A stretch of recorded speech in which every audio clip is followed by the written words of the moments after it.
talking here. I'm talking here.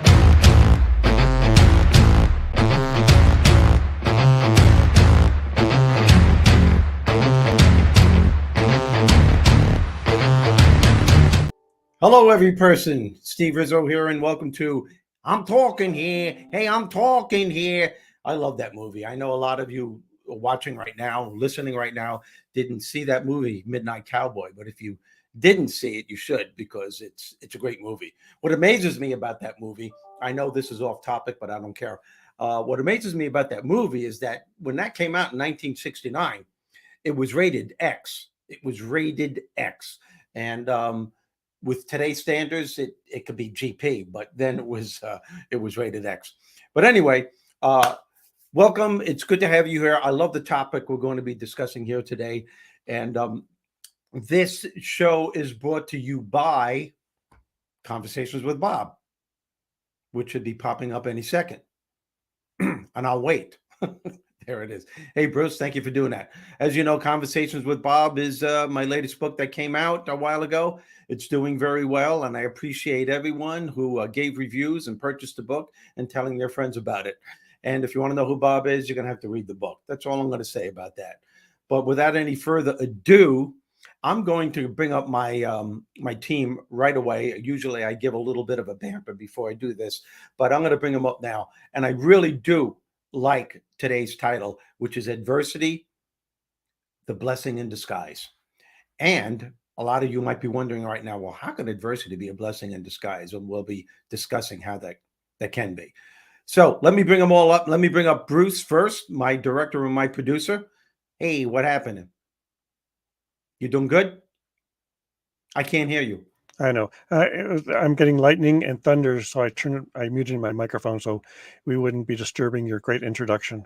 You have a thunderstorm near you. Is that what you're saying? Yeah, thunder and lightning. Oh wow, cool. It's also because we've making snide remarks about Bob, and so I think he's getting back at us. Oh, he could be. You never mess with Bob. He's got the almighty power. That's cool. I'm about to bring up that one banner we have. Which one? This one. Oh, that one. Don't. But I won't. You see, the difference between you and I is, you put those little things in there. I would have said the whole word. But yeah, no, but then it's a little harder to edit when we do the podcast and have to say this is family friendly.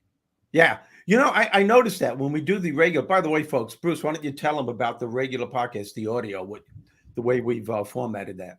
Yeah, so basically we take the best of these shows and we turn them into a podcast available on your favorite podcast directory, including Apple and Spotify and Alexa. See, if you have Alexa or Siri, all you got to do is say, "Hey Siri, play Steve Rizzo's podcast," and it will actually pop up and play Steve Rizzo's podcast for you. Yeah, I said that to Alexa, play Steve Rizzo's podcast, and she said, who? That's what I heard anyway. No, who you are. It is pretty cool how that works, though. I like that. So, folks, if you ever at any time you're in your car, you want to listen to a Steve Rizzo podcast, just ask Alexa or Siri. Yep. I want to hear a Steve Rizzo podcast, and they'll bring you, I think, one of them. And if you don't like that particular subject that we're talking about, you can ask Siri or Alexa to play the next one. And I think we've got about 16 episodes so far. Yeah, that's pretty cool. We're cranking with this, and I really love the following we've been getting. And right now we have Kellen Ann, hey, Eric Ban, who is going to be on the show, and then we have my dear friend Lori, who I'm having lunch with tomorrow, which is really cool. I'm very excited about that.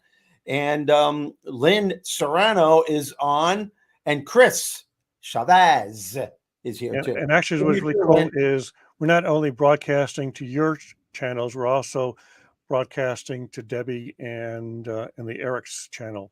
That's right. And why don't we bring them up right now? Why don't we bring Debbie and Eric up right now?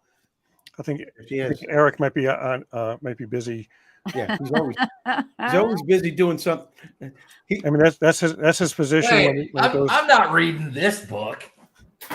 I'm reading this book right here. John Litvak. I'm reading some quality stuff, not that other garbage. That's pretty funny. Look at you two. Look at you two kissing up. I can't believe this.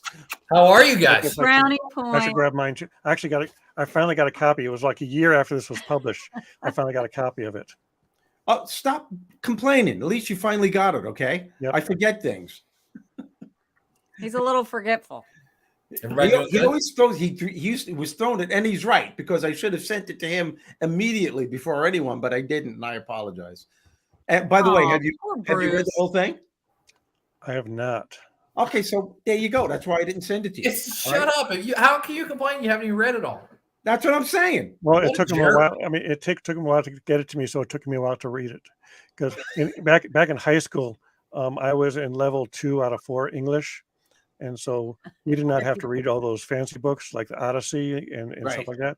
We got to read stuff like My Car Goes Fast. Fun with Dick and Jane. Is that what you're talking about? Oh, Bruce. Man, Bruce, you've got it going on tonight. He's way more talkative than usual. Speaking of good hair day. Mm. Bruce and I are competing. Unless there's pictures in it. Like, what are you doing? Like with this book, they give you pictures and cartoons. See, I can read this. That's Ditter's book. I thought this book was a scratch and sniff, but it doesn't seem there's no smells with it. So, oh my gosh. Well, you know what, Bruce? I hope those storms don't boot you off, because then we're going to be without a producer. Yep. Well, you guys, I think the great thing about this platform is even if my whole system goes down, you guys stay on the air because it's streamed through a central server, not through my computer. Yep. Oh, cool. Oh, that's cool. We'll miss you. Yep. Of course, we're basically on autopilot anyway. So what's of course, I won't be able to end the show, so you guys have to keep talking until I finally get back online. So let's get into, and I'm waiting for Debbie to say, "Oh God, here goes Mr. Smarty Pants." Mr. Bossy Pants. Get it right. You could always tell. I know when I start going from my jovial side to all of a sudden we get serious. Oh, Mr. Bossy Pants has his bossy pants on now. He does. You can tell he shifts. He's like, ha, okay, now. Like, oh, we got some work to do. Everybody, right, we do. But I love today's title. I really do. Adversity and the Blessing in Disguise. And it's funny too, because I was speaking to a couple of people yesterday. I was at my sister-in-law's house and I was at my favorite restaurant, and they asked me what the title was. And they said, well, how could adversity be a blessing? I said, all adversity, and I meant all, even the most extreme adversity is a blessing if you learn from it. There's always something to learn from. And they said, well, how? And I had to explain it to them. And it's only through the explaining that they finally started to get it, because I know you guys heard me say this before, but I'm going to say it again. That's the main reason why I believe we are on this planet. We are here to experience, to learn, to grow, and to become the best person that we can be. And what I mean by that is how you experience all of the things that happen to you, the things that you label as, everything, the things you label as good or bad, right, wrong, fair or unfair, will determine what you learn. That continued learning leads to your growth. The continued growth eventually paves the way to who and what you become. And I honestly think that our job and our responsibility, regardless of what happens, is to become the best person that we can be. And that's why we're here. And I know a lot of people have a tough time with that because they allow circumstances to consume them. And when you do that, it's going to be nearly impossible for you to find that blessing in disguise. So what do you guys think about that? You know what I wanted to say that keeps popping in my head, and I kept thinking about this prior to the show. You know how you meet people who you think, oh my goodness, they have been dealt way more than their fair share of adversity, of misfortune, sadness, grief, different things, loss. And then somehow these certain people can just pick up and continue and plow through. And then you have another group of people who, if they break a nail, it's the end of the world. So, but you have people who have a lot happen to them that never really pull themselves out too. There's a lot of scenarios, but I guess my point to parallel those two is what's the difference between the person who can continue to go through things and come out the other side versus the person who any little thing, any little inconvenience? Yeah. It's a matter of perspective. It's a matter of how I love what you just said, because that's the key right there. It's a matter of perspective. Some people have a tendency to make a challenging situation worse than what it has to be by their thought process. Their thoughts add to the challenge, and then they start making shit up. You know, this always happens to me every time. Well, I can't believe my car doesn't start, and because it didn't start, I'm always getting screwed. And before you know it, it's like, wait a minute, it was just your car. Now all of a sudden your whole life isn't working, because they keep compounding it by their thought process. And that thought process is based on their negative way of experiencing life, which makes a challenging situation worse than what it has to be. Yeah. And it doesn't mean that, you know, you have to love when adversity comes your way. Yep. But it is how you handle it, and meaning handling it means, okay, this is what's happening. Let's try to shift and get the perspective on what am I learning from this? Because it's never, if you lose somebody that you love, it's never going to be something that feels good. Right. Right. However, you can what? I mean, let's use it for loss. I mean, like, especially unexpected loss. When there's these people out here who are watching this and they're like, oh, that's, you know, adversity. How is losing someone a blessing in disguise? So Well, I think it's what you learn from that person too. See, I think if we look at it from the universal scheme of things, and you all know my brother recently passed away, and he's the biggest inspiration of my life. People go, where's the blessing there? The blessing there is that not only did I learn from him, not only because of him am I doing what I do now for a living. If you read his Facebook comments, which was close to 300 people, students from 45 years ago, that said, if it wasn't for Mr. Rizzo, I wouldn't be where I am right now. right. So the universal scheme of things was, even though he was 100% disabled, what he did with his life and the attitude that he created from that wound, from that adversity, was the blessing in disguise, because he proved to everyone that life still goes on, and it's a matter of what you believe and what you're going to do with it. You can either let outside circumstances consume you, or you could say, no, there's something within me that can meet this challenge head on. And for some reason, and you all know people like that, there's something about certain people that you just, it's like you said, wow, how did they go through all that and have that positive attitude? And that's how other people learn. Not necessarily by what people say, but by how they live their lives. And that's what my brother was. He was that foundation for so many other people to say, holy shit, if he can do what he did, I wonder what I can do.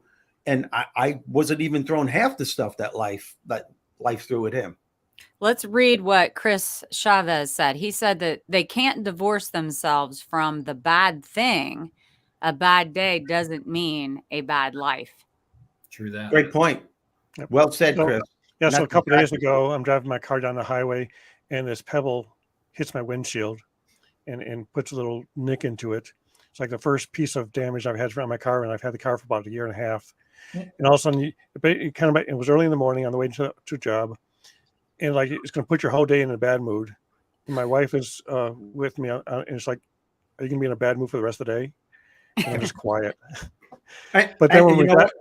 Yeah, go ahead. I'm sorry. Yeah, so when we got to the job, I loosened up. I'm quiet as it is, so they didn't see anything different in me as usual. And so yesterday, I made an appointment. Got the nick fixed. It looks like a smudge on the window now, on the windshield, and my life goes on. Yeah. Here's Bruce. Bruce is like, I'm really ticked off right now. This is his I'm mad face. This is my I'm happy face. Yeah. This is my annoyed face. So all the same. And they're all the same faces. They're all the same face. No change. No, and you know what, Bruce, that's exactly it too. And you know, I years ago, I met this woman on the beach in San Diego. I just got done with my presentation. I was walking along the beach.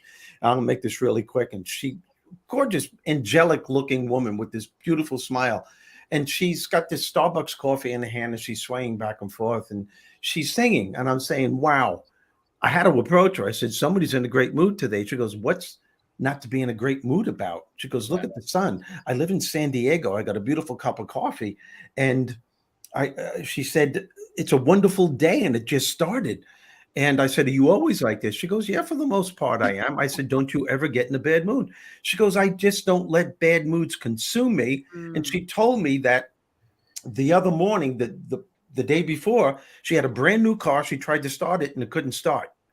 And she got really upset. She goes, I can't believe this. I'm going to be late for work. And her neighbors saw that she had a problem and said, I'll take you to work. So they did. Now, she's been living next door to this woman for years, never really knew who she was, just knew her name, knew nothing about her. You know, it was just like a basic, like everyone says, good morning. They had a wonderful conversation as this woman took her to work. They became really good friends. To make my point is that this woman said, yeah, was I upset about my car? But she goes, what I realized is that I made a new friend. That's the blessing in disguise. That's so true. Yeah. Yeah. My car doesn't start, and a couple of weeks ago, we got a new mailman on our street, and he delivered all the mail one door late. And so across the street, they got the person next to them mail. And then so, because he didn't really look at it, he basically, after he delivered one, he kept one next. And so my next door neighbor got our mail. I got our next door neighbor's mail. That's not funny, but it's kind of funny. It was basically get to know your neighbor day. Yeah. As we all went into each other's house and said, here's your mail. Yeah. That's cool. That is funny. God. Eric, what do you think, dude? Well, I'm going to take this a little different direction because you guys have all talked about, loss and death and all this like negative stuff.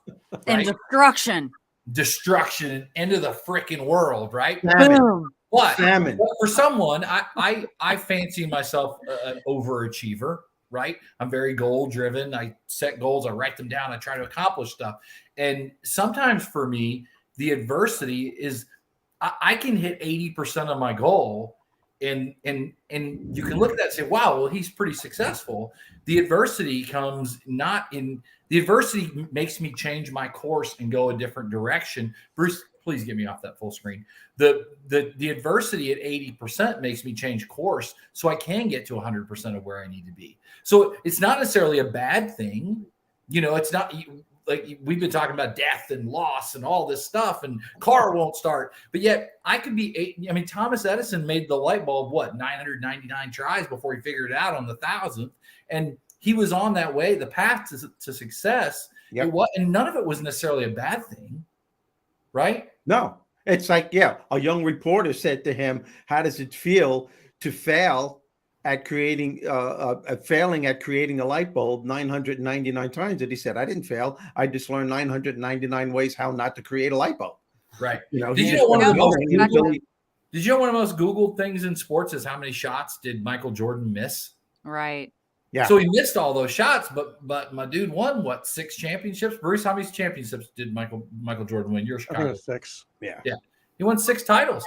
He's successful. Those losses they're not losses. That's truly the advantage of failing. And by the way, I will say this on the doom and gloom side of it. Oh, good. I can't wait. You guys were talking about, taxes, doom and gloom right there. Oh, that's so true, Brent. Is I think once in a while, for me, like as an example, I think sometimes just having a shitty hangover is sometimes the best thing because it makes you appreciate normal days.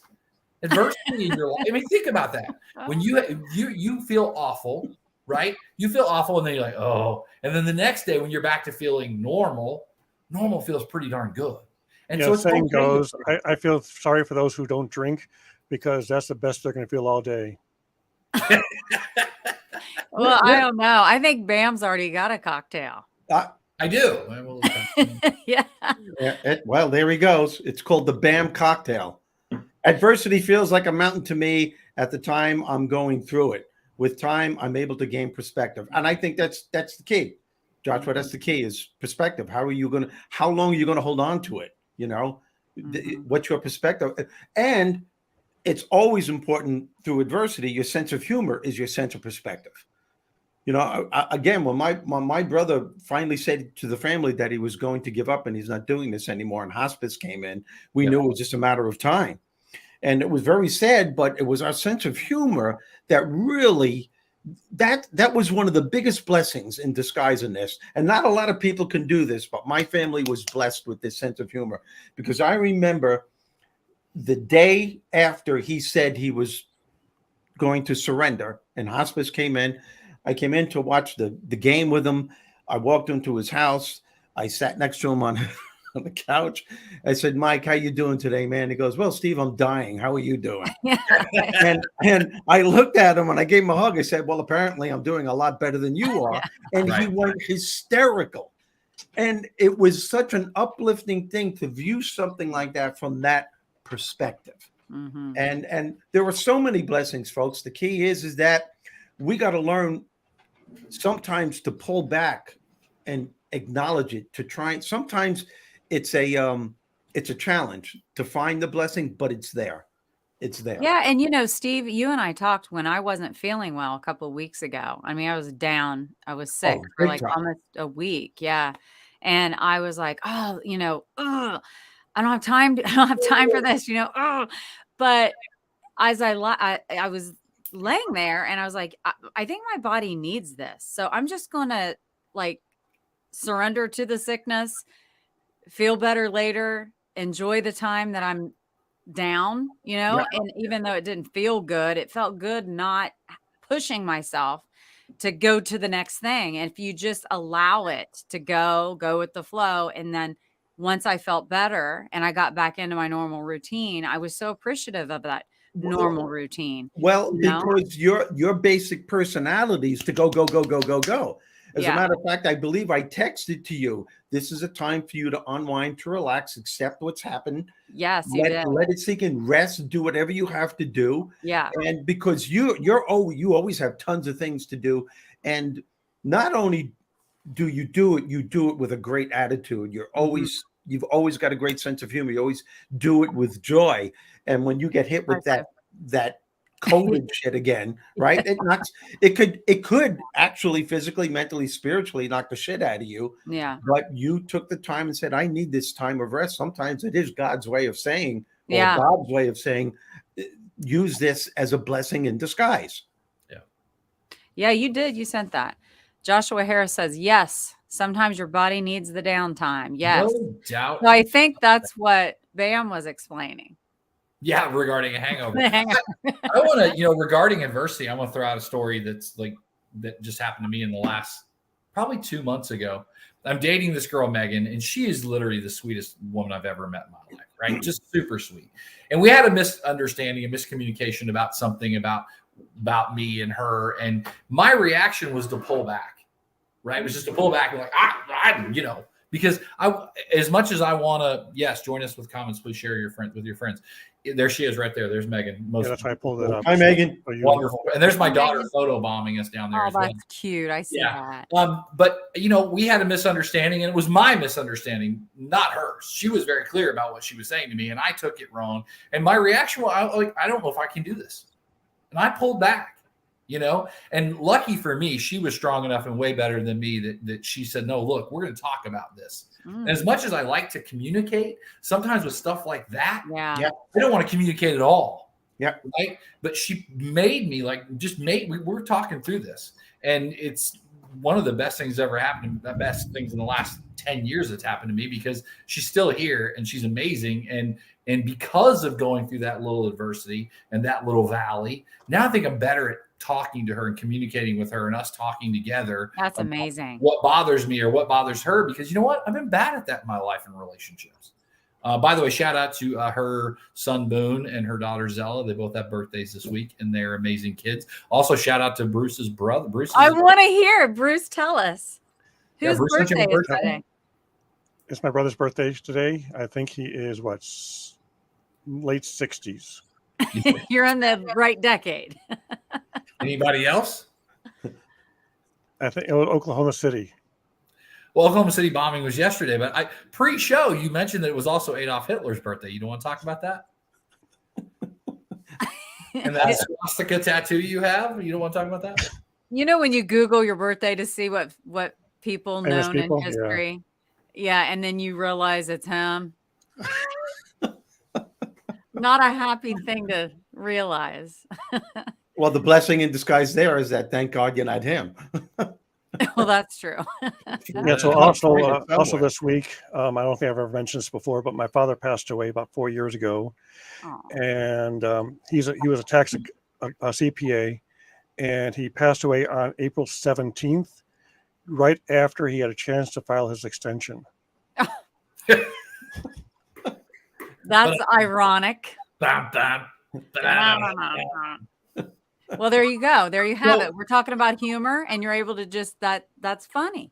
So one of the things regarding adversity and failure is a couple weeks back, I wrote all this stuff down over here when we were talking about True North or whatever. And I've decided that this is going to be the bones for a book that I'm writing.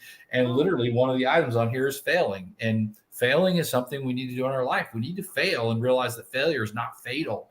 Every time we fail, it's not fatal. We're not jumping off bridges when we fail. We're not jumping off the iPhone. Well, maybe you aren't. Well, I'm not, and I guarantee you 99.99999% aren't either. And failure is not fatal, and it's not the end of the world. It's how we learn. It's how we become a veteran, and how we become seasoned. And right. Yeah, failure helps you to learn. That's the blessing in disguise. Failure just tells you, we'll keep going until you get to where you want to go. The only failure are the ones that quit. Yeah. That's or the people that just don't try. They don't try at all. Yeah. Or they try once and they say, forget it, I'm not going to do this. You're allowing yourself to fail. But the blessing in disguise is that if you keep going, that's the ultimate empowerment.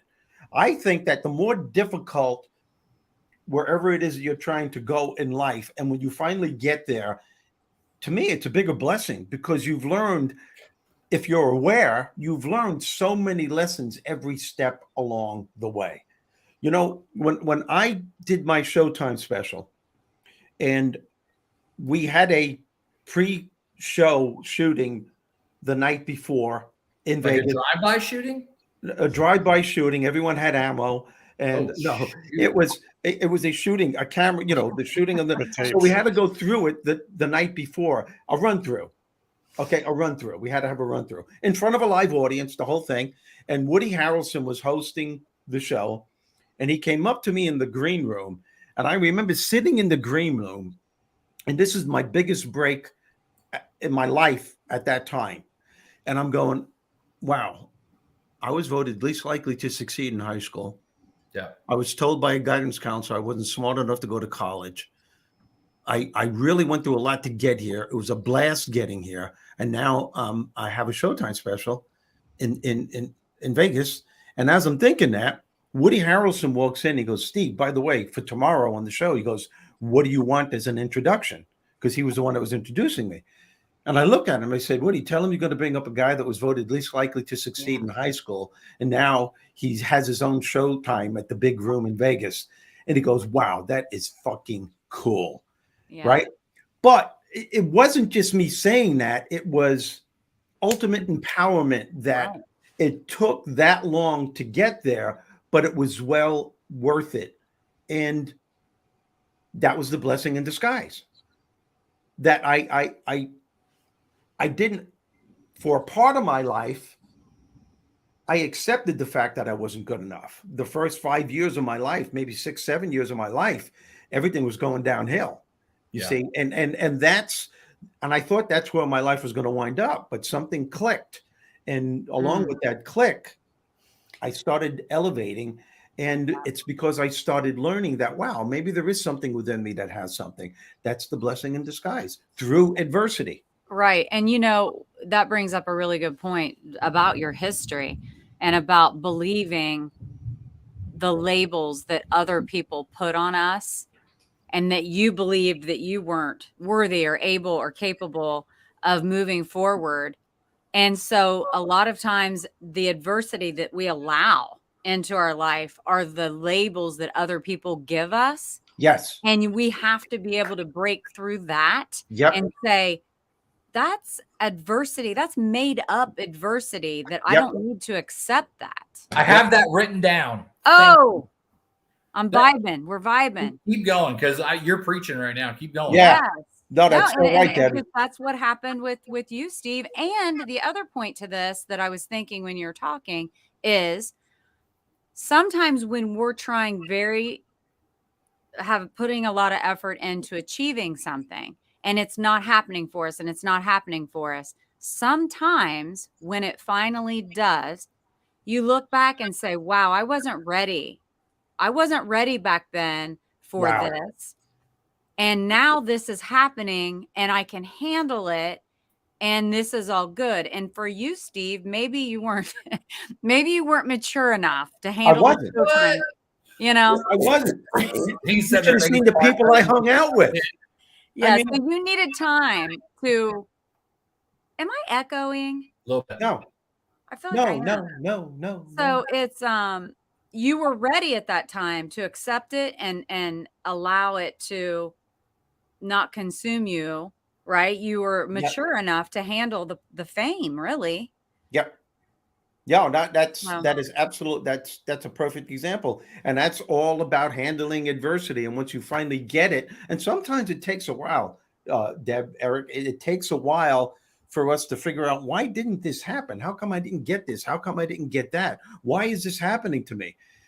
The more you keep saying, why is this, with the emotional havoc that you're creating inside yourself, you're making it worse. Sometimes you just got to let it go and let the lesson take over. And when it does, something clicks and you go, holy shit, now I get it. I look back at my life, and all of my challenges have become my greatest blessings because I learned from them. Even though the lesson was tough and it hurt, I still learned from it. That is the ultimate empowerment right there. I want to talk about what Debbie had just said, because I wrote it down as well. If you don't fail, then you're not trying. Exactly. Sometimes I wrote this down. I think some of the biggest adversity in our life is just the crap we tell ourselves. Mm-hmm. It's what we're telling ourselves, and we paralyze ourselves to the couch and we do nothing, and we miss every opportunity because we tell ourselves we're not good enough, we're not ready, we can't do it, we're not worthy of it, and we cause all this crap in our life and all the adversity we bring upon ourselves, and all we have to do is just get up and go take some action. Yep. Whoa, that is so true. And that's why motivational speakers are so popular. Because they can be the voice for you. They can get you hyped up. And what we all have to learn is that we can do that for ourselves every day. You know, take what you're learning from Steve when he goes and he's a keynote speaker everywhere. And I Zoomed him in my town and talked to Ohio University students about his life and being labeled least likely to succeed, to empower these kids. And, basically they can take what he has gone through and what he has taught them and say, I can be my own motivational speaker inside my own head and inside my own soul every single day. And that's the reversal of that curse talk that Steve always talks about, where we're cursing ourselves and we're making ourselves feel worse. Self-curse talk. Yeah. What I added to that that I have written down was what Debbie brought up was that you don't need 100 self-help books, 100 self-improvement books.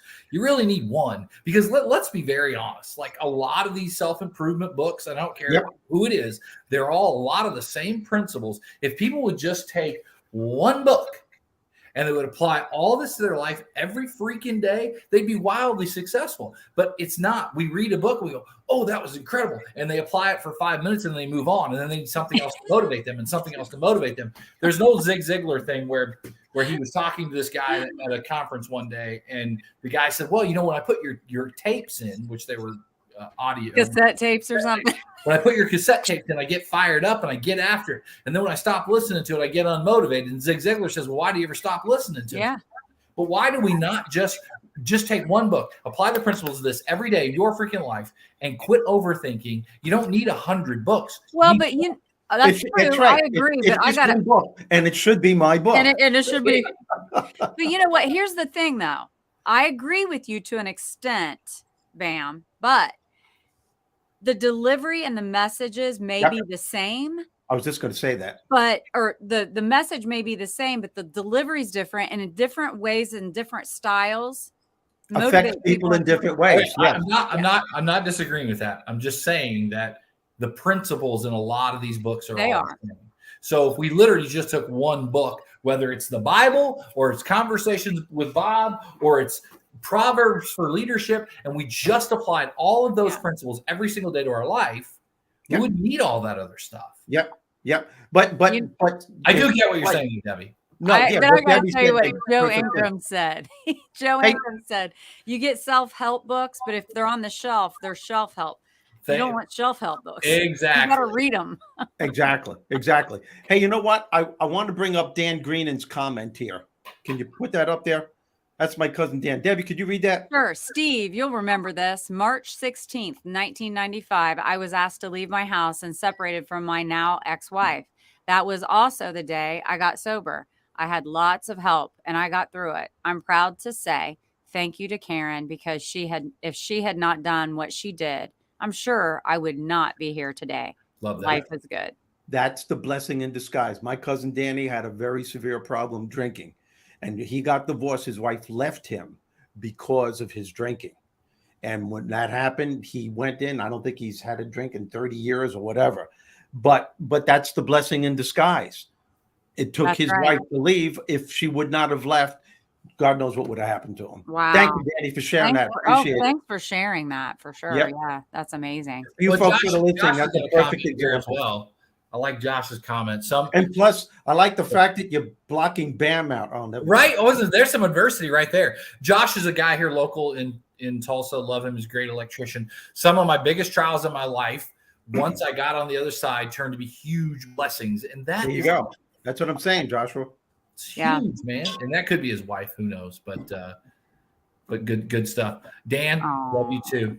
He was talking to me. I love you too. I know he was. Tim, Vivian, Lord, what's happening? Megastars. Interesting thing about Tim. Did you all know that Tim's great-great-grandfather fought for the Germans in World War I? Oh, really? Yeah, pretty interesting. Well, with a last name like Lord. Yeah. I mean, his. I thought you were going to say great-grandfather was God or something like that. Mr. Lord. Timothy Vivian Lord. He's a good dude. Yeah, that's pretty cool. Did you call him Landlord? His first name's Land? Yeah, Vivian.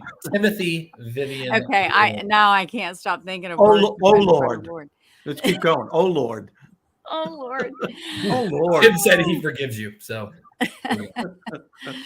Oh gosh, no. Yeah. No, but everything we've been saying so far, it's just that's why I think, when you talk about adversity and the blessing in disguise, a lot of people just don't want to go there. I don't understand where there's a blessing here. I lost my husband. I lost my wife. It's a sad thing. It's a lot of suffering, but somewhere along the way, it empowers you because if you're still moving forward, that's the blessing in disguise. I wonder if Bruce got clicked off from the. Are you still with us, Bruce? I hope the storm didn't take him away. He's here. Oh, okay, good. Hi. Hey, we got a text or something from him. Yeah, we kind of missed you, Bruce. We don't know where you went.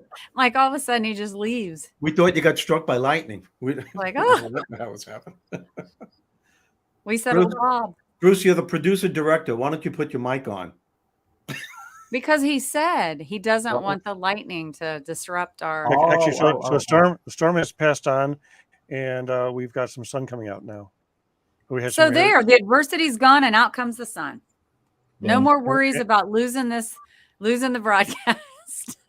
What are you trying to say, Deb? That it was a higher power intervene to show us the blessing in disguise? Bob said, listen, these yahoos can't handle this show without Bruce. We need to let the storm pass. Debbie, don't you have a quote from this book? Yeah, we're just going to say, let's go to the next segment of the show right here. Okay. Deb, why don't you read a segment from the book and we'll take another topic here. All right. How about this one? Look how it's your choice. Isn't it gorgeous? It's gorgeous. I love it. Self-curse talk. Self-curse talk. Man, look at the eyes on that guy. He's like, I know exactly where that is. I have it memorized. if there is anything that keeps people from being productive and happy and partaking in the abundance that life has to offer, it's self-curse talk by Bob, the one and only. Yeah. AKA Tim Lord. There AKA Tim Lord. Therein lies a major key to life right there. It's yes, you might have a situation that's challenging, but as I said earlier, we as human beings make the challenge worse than what it has to be by our own thought process. Yep. As a matter of fact, it was this week when I was in, as you know, I was in California, and the flight was delayed. It was a big delay, and everyone was dealing with it. There was one representative at the gate, one gate agent trying to get people on the next flight. I already got on mine because I'm a Diamond member, so I already got on, but I saw this guy, and as I'm sitting there, and I saw it in his face, and all of a sudden, he's gonna flip out. you could see it. I could see I could hear him inside his head, and then all of a sudden, inside his head came out of his mouth.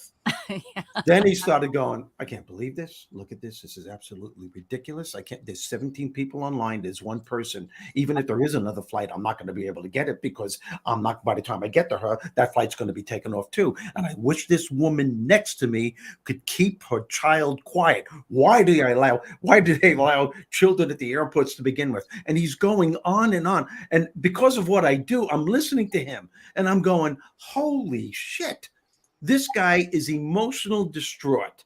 Right. And by the time he gets to that gate agent, he's going to be like, he's going to be an unruly guy. But that's what I mean. It was that instead of just going, okay, life through a difficult situation. This is tough. We're all in this.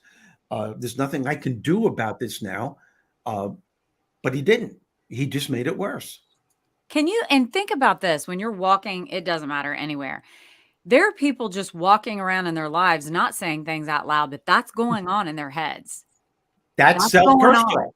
That's the self-curse talk. And regardless if it's verbal or not, yep. It's and you can see it all around you. Even when you're in a car and you look over at a red light and someone's like, it's like, oh wow, I mean, and I'm not saying it's never been me before, right? But I definitely am more aware of it, and I try to. Debbie, I think the most amazing thing about what you just said is that some of the most blessed freaking people that we know drive around and have that going on in their head. Yeah. And we look at them and go, wow, they've got everything. And in their head, they're like, it's not enough. It's awful. This doesn't work. I'm unhappy. I'm this. And it is sometimes the prettiest people are the most insecure sometimes. Yeah. That's so true. It's the negative loop. You get conditioned with it your whole life. Yeah, that is so true. I still have challenges with that in my life because of it stays with you, and the older you get, the more it stays with you, the more that belief system solidifies. And you just said it, it's the awareness. Once you become aware of what you're doing, like if that guy would have become aware, and if he would have said, well, I'm doing it again. This isn't going to help me. I want to get on that next flight. If I go up to that counter with this attitude, she's not going to try and help me to get to that. Or even flight. Just to understand that this isn't going to work. I can't control this situation. I'm here, and there's nothing I can do about it. I mean, that's the other part too. If there's something that's in your control, Joshua Harris. Well, this is the easiest thing to say and the hardest thing to do. Yeah. Well, and that's a good way of putting it too. Don't overthink the difficulty. That's really the key. Is the only thing that can help you to turn that around is the awareness. Unless you become aware of what you're doing, you won't know that something's wrong because you're going to stay there. But as soon as you can say, "Holy shit, I'm doing it again," as soon as you do that, the negative self-talk stops because your brain could only focus on one thing at a time. Right now, your brain's focusing on, "Holy shit, what am I doing to myself?" Yeah. So now you're in that realm of other possibilities. How can I deal with this? And now you can make healthier choices and alternatives to calm down. And the more you do that awareness thing, the more that becomes a part of you. And the next time you think you're going to snap, the awareness comes faster and faster. Before you know it. Well, next time you feel like you're going to snap, that's scary. I don't want anyone snapping on me.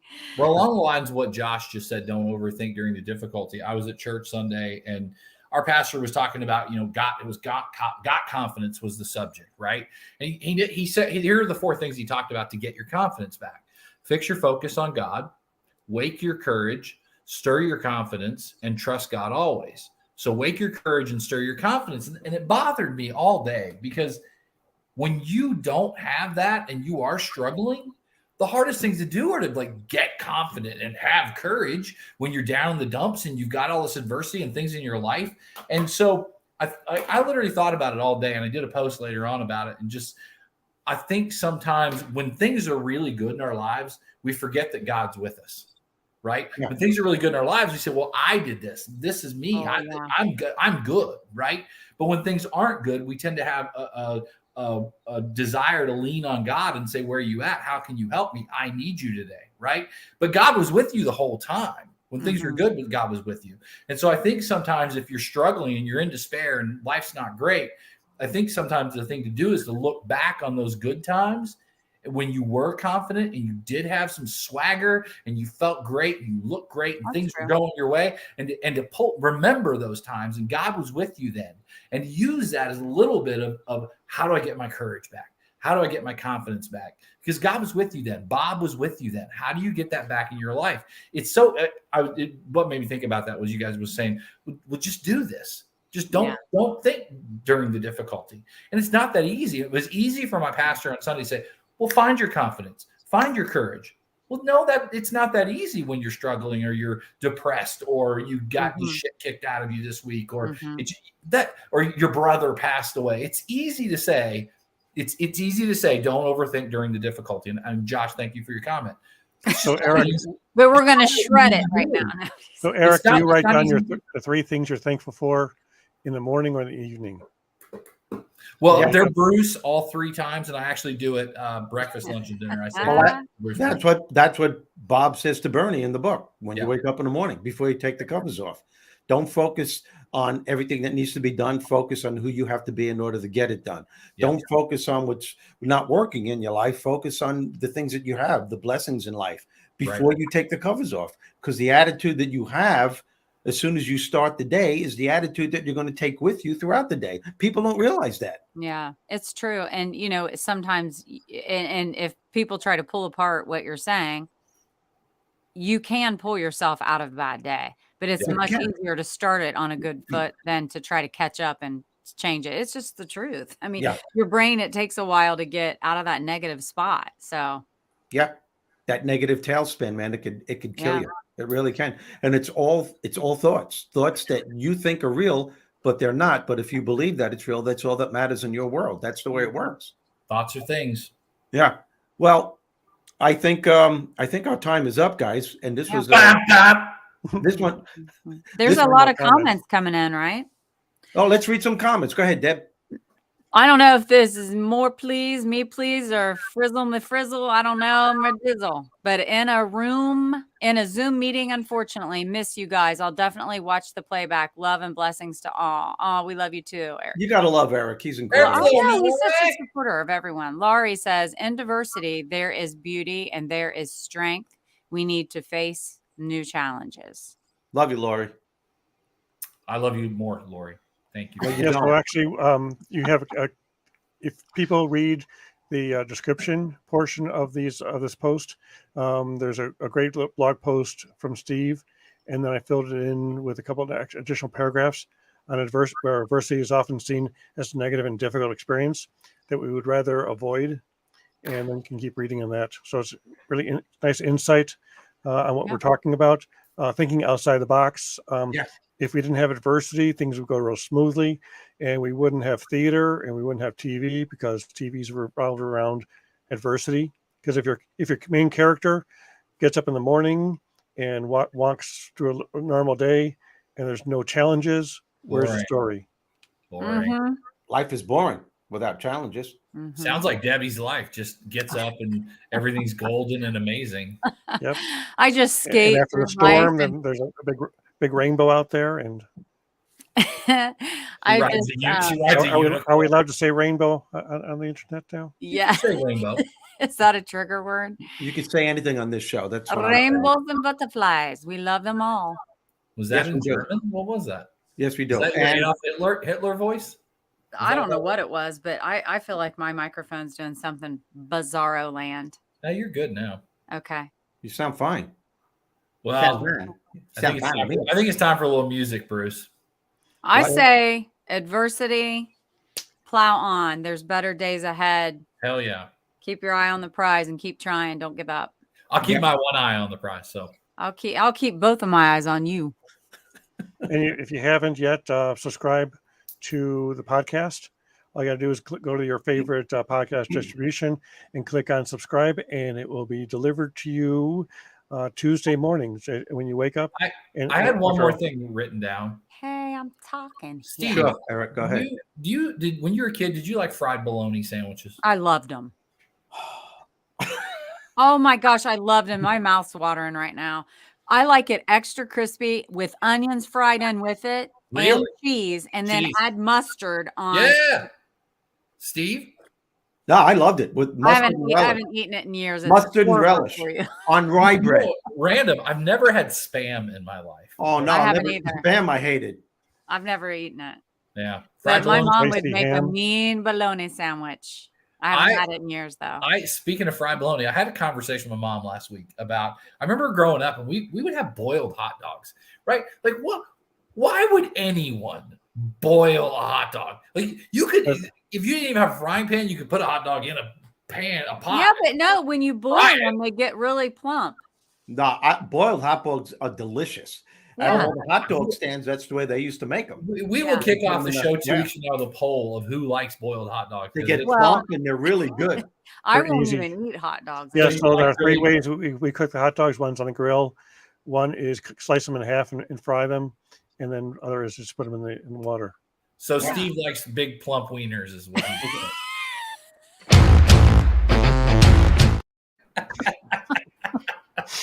I thought we were really done at that point. I wasn't going to be excited about it because that was perfect. I think we probably are. But thank you all for joining us. You guys, that's it.